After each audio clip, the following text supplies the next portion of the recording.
for allowing me to be here with you. You know, several years ago I was in New York City autographing the first book that I had written.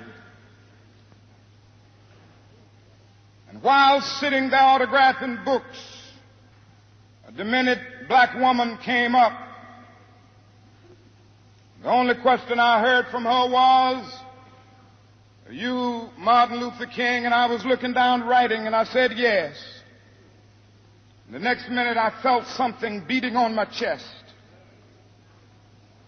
Before I knew it, I had been stabbed by this demented woman. I was rushed to Harlem Hospital.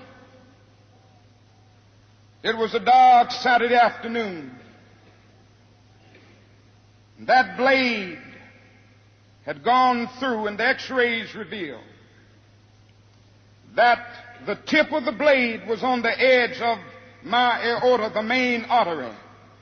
And once that's punctured, you're drowned in your own blood. That's the end of you.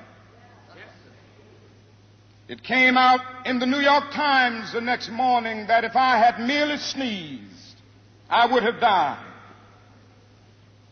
Well, about 4 days later, they allowed me, after the operation, after my chest had been opened and the blade had been taken out, to move around in the wheelchair in the hospital.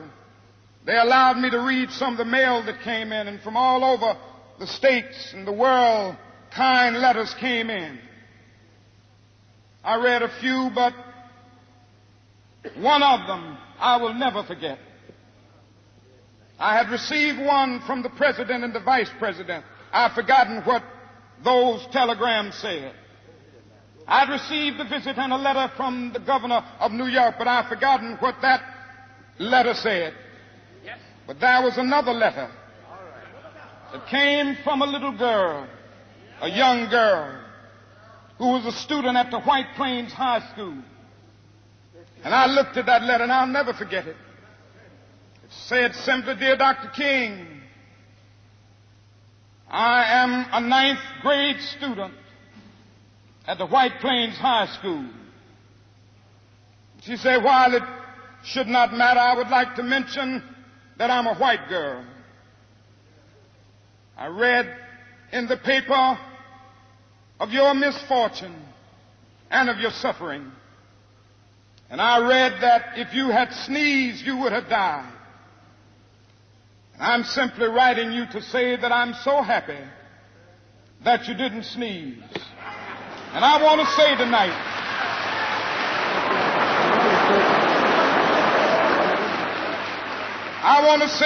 that I too am happy that I didn't sneeze, because if I had sneezed, I wouldn't have been around here in 1960, when students all over the South started sitting in at lunch counters.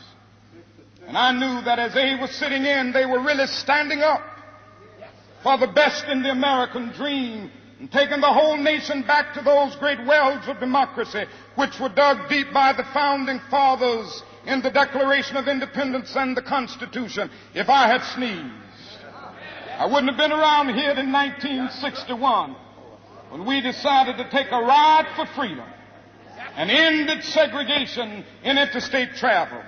If I had sneezed, I wouldn't have been around here in 1962 when Negroes in Albany, Georgia decided to straighten their backs up. And whenever men and women straighten their backs up, they are going somewhere, because a man can't ride your back unless it is bent. If I had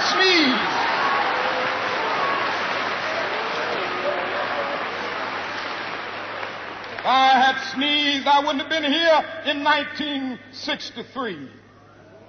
The black people of Birmingham, Alabama, aroused the conscience of this nation and brought into being the Civil Rights Bill. If I had sneezed, I wouldn't have had a chance later that year in August to try to tell America about a dream that I had had. If I had sneezed, I wouldn't have been down in Selma, Alabama to see the great movement there. If I had sneezed, I wouldn't have been in Memphis to see a community rally around those brothers and sisters who are suffering. I'm so happy that I didn't sneeze. And they were telling me. Now it doesn't matter now. It really doesn't matter what happens now. I left Atlanta this morning, and as we got started on the plane, there were 6 of us. The pilot said over the public address system, "We are sorry for the delay, but we have Dr. Martin Luther King on the plane, and to be sure that all of the bags were checked, and to be sure that nothing would be wrong on the plane, we had to check out everything carefully, and we've had the plane protected and guarded all night." And then I got into Memphis, and some began to say the threats, or talk about the threats that were out, or what would happen to me from some of our sick white brothers. Well, I don't know what will happen now. We've got some difficult days ahead. But it really doesn't matter with me now, because I've been to the mountaintop. I don't mind. Like anybody, I would like to live a long life. Longevity has its place. But I'm not concerned about that now. I just want to do God's will.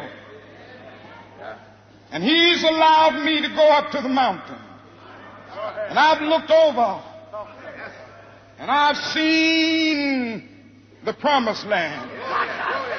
I may not get there with you, but I want you to know tonight that we as a people will get to the promised land.